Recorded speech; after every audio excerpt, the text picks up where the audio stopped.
Sekarang yang punya Taman Impian Ancol. Guys. Terima kasih. Assalamualaikum warahmatullahi wabarakatuh. Saya menyiapkan banyak-banyak. Tadinya saya pikir forum ini berat. Enggak, udah landai-landai saja. Jadi alangkah baiknya ini saya manfaatkan juga untuk apa ya dan bagaimana Ancol sekarang. Supaya enggak cuma reklamasi yang diomongkan tapi ada hal lain. Bang Karni, terus terang saja, selama kasus ini muncul, saya nggak ada dalam pikiran saya untuk mikirin tentang reklamasi ini, nggak ada. Dan bukan hanya saya, tapi juga para direksi. Kenapa? Yang kita lagi pikirin di Ancol itu ada 256 pengasong, ada 102 anak SRA, ada nelayan wisata yang pendapatannya sekarang sangat amat turun, dan bagaimana bisa-bisanya agar tidak terjadi PHK kepada karyawan. 4 bulan kita duduk. Gaji tetap, THR tetap. Itu yang menjadi beban kami saat ini. Jadi ketika muncul kasus ini, nyantai-nyantai aja lah. Anies sudah menjelaskan dengan bagus persoalan-persoalan itu dan argumentasinya kuat. Jadi kita fokus kepada persoalan internal, bagaimana karyawan itu selamat semuanya. Dan kita tidak menginginkan sama sekali ada yang namanya PHK di Ancol. Jadi kalau Anda katakan BUMD yang punya hati saat ini, Ancol adalah di antara yang sedikit itu. Yang kedua, kabar baiknya. Anda masuk Ancol sekarang, Anda seperti memasuki Maldives. Karena ada surga tersembunyi di Ancol, Symphony of the Sea sudah selesai. Restoran Putri Duyung yang tadinya di bawah laut sekarang sudah luar biasa indah. Makanya saya katakan ada surga tersembunyi di Ancol, silahkan datang ke sana. Kapan lagi saya bisa kampanye sekarang kan?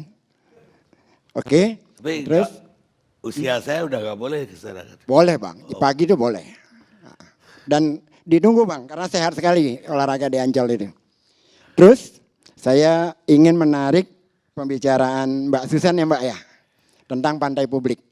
Dan tentang sikap kita di masa lalu dengan sikap di masa sekarang, konteksnya Kerian. Kalau nggak bisa saya juga cerita aja. Ketika pulau reklamasi dibangun di Pulau G kalau nggak salah yang sekarang jadi Pantai Maju. Dibuka aja videonya kalau bisa ya. TV One.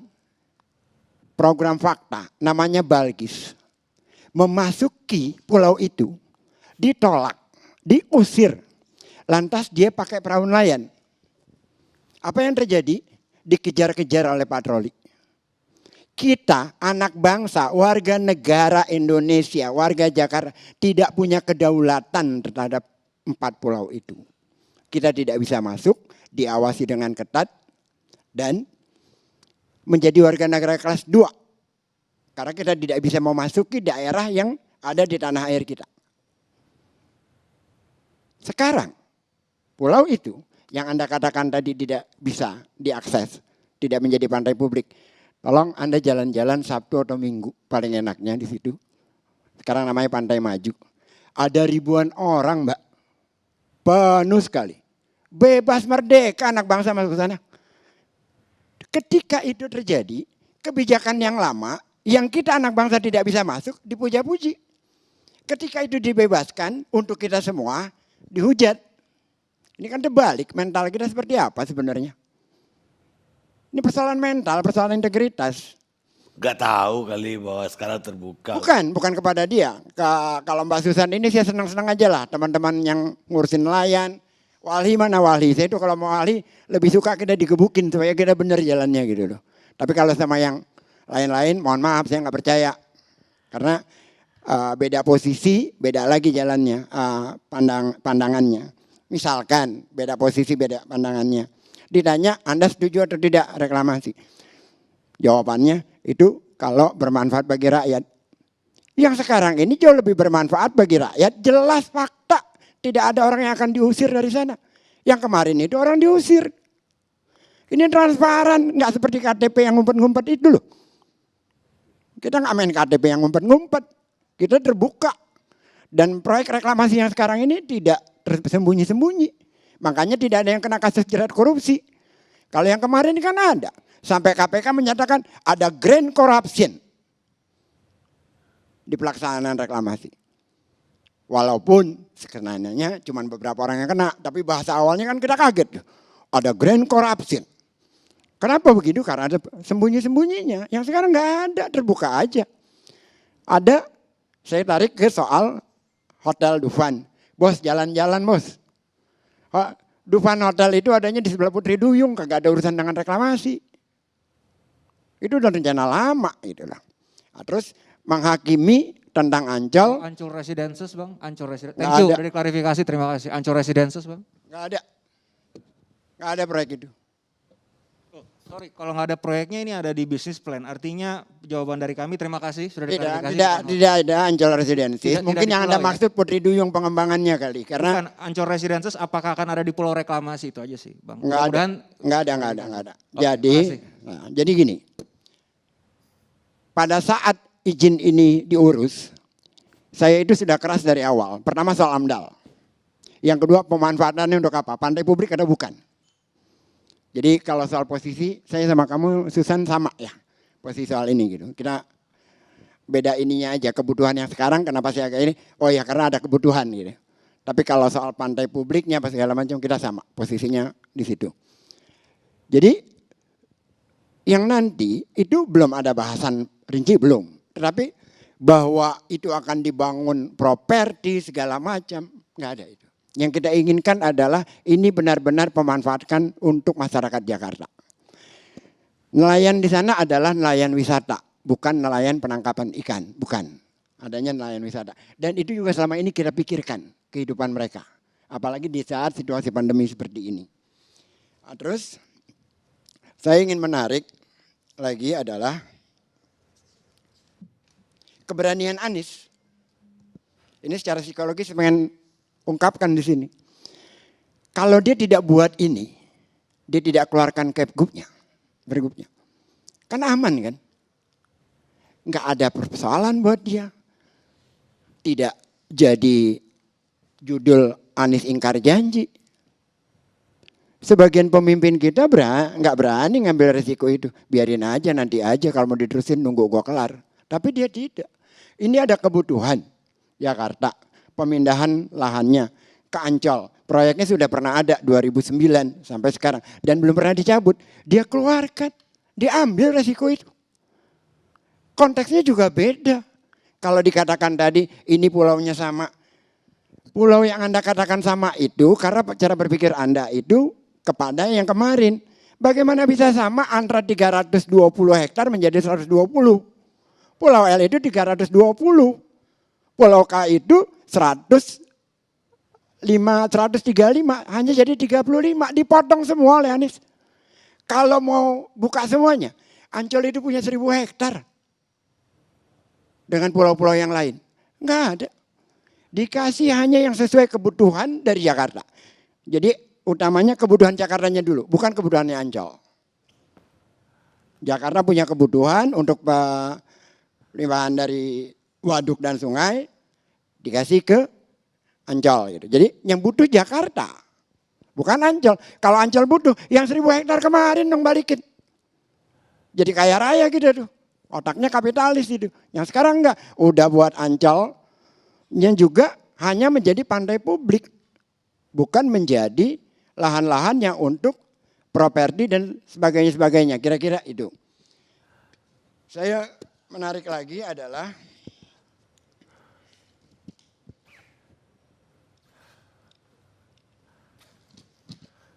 oh ini, tapi belakangan aja deh karena nggak dibahas Bang ya. Ada yang salah kaprah tentang penempatan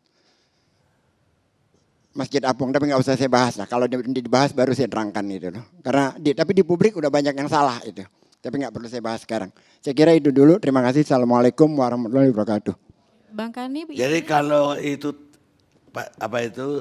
pantai itu dapat tambahan berapa tadi 135 hektar. Mau dibikin apa di atas tanah itu? Nanti Bang dirapatkan dengan DPRD zonasinya itu penempatannya apa. Tapi yang jelas bahwa Syarat utamanya menjadi pantai publik. Itu syarat yang diberikan kepada gubernur kepada kita. Oke. Jadi Ancol itu harus berpikir sekarang bagaimana, gini saya ingin kasih tahu juga ya. Kita ini berat di Ancol itu bukan melawan pesaing luar Bang. Kita berat di Ancol ini sekarang melawan Pemprov DKI. Daerah wisata bayarnya 25.000. Dengan jarak itu lumayan kalau dari daerah selatan ke Ancol lumayan macet. Jakarta, Monas, Sudirman Tamrin, Kemang, Cikini Raya, tim Jakarta Stadium jadi destinasi wisata semua. Kalau Ancol tidak membuat inovasi baru, wow berat ini Bang. Karena gubernur yang sekarang ini imajinatif. Jembatan penyeberangan orang jadi destinasi wisata. Dari luar daerah ya kemari. Nah terus ngapain orang masuk Ancol kalau tidak ada perubahan yang luar biasa di dalam sana. Jadi pesaing kita, pesaing dalam artian ini ya, persaingan sehat ya. Pesaing kita itu bukan siapa-siapa, tapi Pemprov DKI yang kerjanya luar biasa. Omong kosong kalau yang menyatakan bahwa DKI tidak maju-maju, begini-gini aja. Jalan-jalan ke Kemang, jalan-jalan ke Cikini Raya. Atau lebih dekat lagi, Senen Raya sana. Bang Karni pernah makan mungkin. Restoran Padang yang Senen Raya itu Bang. Luar biasa indah dan keren. Kalau dibilang jelek, ya jangan komentar, periksa mata, mungkin katarak. Atau saya bisa bantu operasi gratisnya. Makasih. Assalamualaikum. Izin Bang Karni. Ya. Sedikit aja sebenarnya. Pertama, kalau ngomongin reklamasi, ini bukan urusan sebelum dan sekarang gitu ya. Bukan periode sebelum atau periode sekarang. Bagi kami, reklamasi tetap reklamasi. Peruntukan ruangnya untuk siapa, itu yang menjadi permasalah.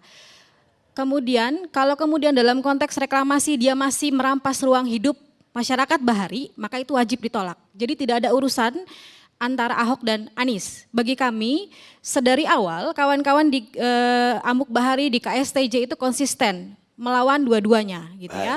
Yang kedua adalah kalau kemudian memang ini diperuntukkan untuk pantai publik, kami sangat menanti sebenarnya pastikan tidak ada biaya sedikit pun yang dikenakan ke nelayan gitu ya, termasuk tidak lagi juga anak-anak kecil itu disuruh bawa kartu identitas untuk menunjukkan bahwa mereka warga DKI Jakarta gitu ya. Karena kawan-kawan dari Kepulauan Seribu mengirimkan salam buat bapak-bapak yang mengatakan bahwa ini pantai gratis gitu ya. Terus selanjutnya adalah saya menyimak dari beberapa pembicara, poin yang sederhana saja mau saya garis bawahi dan saya belajar sekali dari forum ini, ternyata memang berat sekali untuk menghadapi hal-hal yang ya kaitannya dengan ruang hidup masyarakat gitu ya. Di sisi lain juga saya menarik kesimpulan kita sebagai manusia memang tidak perlu terlalu religius kepada seseorang. Aku rasa sih itu. Bisa dijelaskan nggak maksudnya apa itu? Nggak boleh terlalu religius terhadap seseorang, bisa nggak? Ya artinya gini, kalau memang ada yang salah dan benar itu harus jujur. Mengatakan bahwa itu benar atau salah gitu. Bukan karena antara kepentingan tertentu mengatakan bahwa ini benar. Ya ini menjadi PR besar sebenarnya untuk kemudian ke depan untuk tidak menjadikan isu sumber daya alam kemudian juga agama sebagai komoditas politik untuk scaling up suara. Aku rasa itu poin yang terpenting karena kemudian kita menjadi menarik juga karena ada isu, tidak ada isu sih, bagian dari rencana ini adalah menjadikan izin ini didirikan ya museum kemudian juga jangan masjid ragu-ragu gitu ya. Tolong jangan ragu-ragu, buka aja nanti saya bisa jawab. Ya museum dan masjid gitu ya. Dan ini terus terang tidak berat sebenarnya. Museum dan masjid itu karena data publik semua orang juga tahu bahwa ini peruntukannya itu gitu. Itu yang menjadi catatan penting. Mungkin juga bisa belajar dari kawan-kawan di Pantai Losari yang kemudian dia juga gagal mendirikan Masjid Apung yang ada di sana gitu.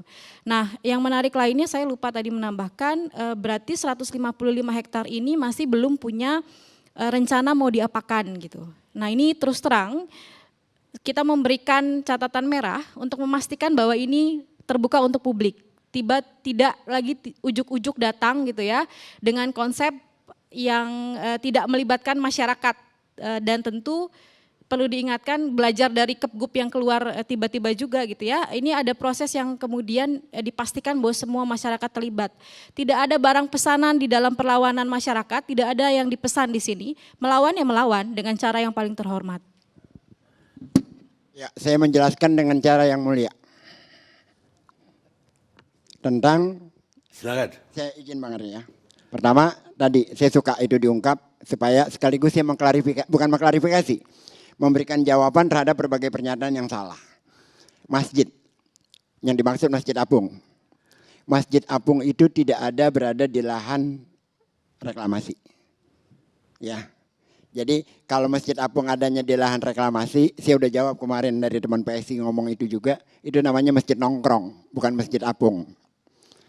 Masjid Apung itu kalau kamu masuk dari pintu gerbang Ancol Timur, lurus saja, ketemu Bandar Jakarta sebelah kiri, ke kanan sedikit disitulah Masjid Apung. Masjid Apung itu bukan dalam konteks semangat keagamaan religius yang kamu maksudkan, bukan. Itu idenya, mohon maaf, bukan untuk menyombongkan diri, bukan. Idenya berawal sudah ada, tapi saya yang menginisiatifkan supaya itu sampai jadi. Kenapa? Kenapa? Ancol itu ada dunia fantasi.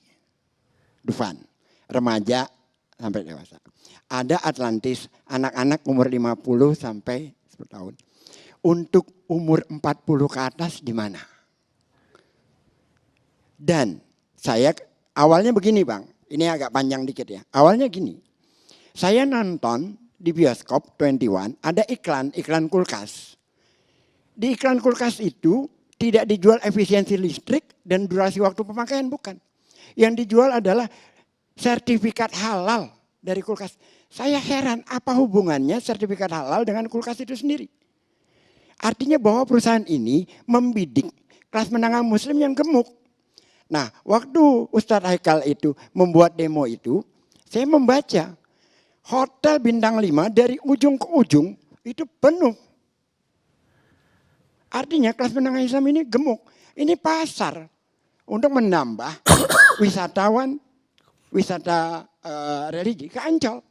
Ini pasar buat kita. Ini penambahan, kita ingin berkembang. Itu. Kalau Anda mau tanya jawaban yang paling benar lewat saya. Karena saya inisiatornya soal itu. Yang kedua, ini saya tidak maksudnya membalas, bukan. Tapi saya ingin agar kita berimbang. Ketika Anies datang ke Cilincing, bolak-balik memberikan fasilitas buat umat Hindu di sana. Pemuka Hindunya menyatakan, inilah gubernur yang paling aware terhadap kami. Bisa dibuka di YouTube, ada. Ketika Anies membuka izin untuk pembukaan rumah ibadah umat Hindu Tamil. Apa pemuka agamanya bilang? Dia katakan, sejak Indonesia merdeka baru kali ini kami mendapat kesempatan. 2. Ketiga, pertama kali di Jakarta ada Christmas Carol.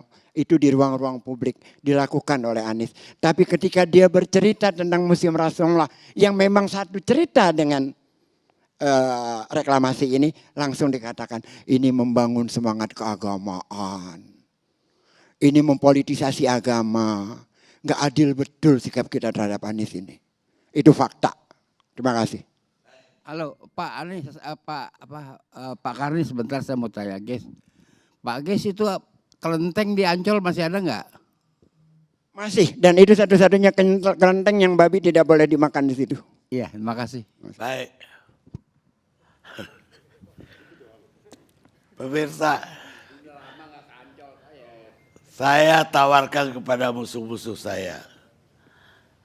Seandainya mereka mau berhenti dengan kebohongannya terhadap diri saya, maka saya juga akan berhenti mengatakan kebenaran tentang diri dia. Atlan Stephenson, politisi Amerika. Kita rehat sejenak.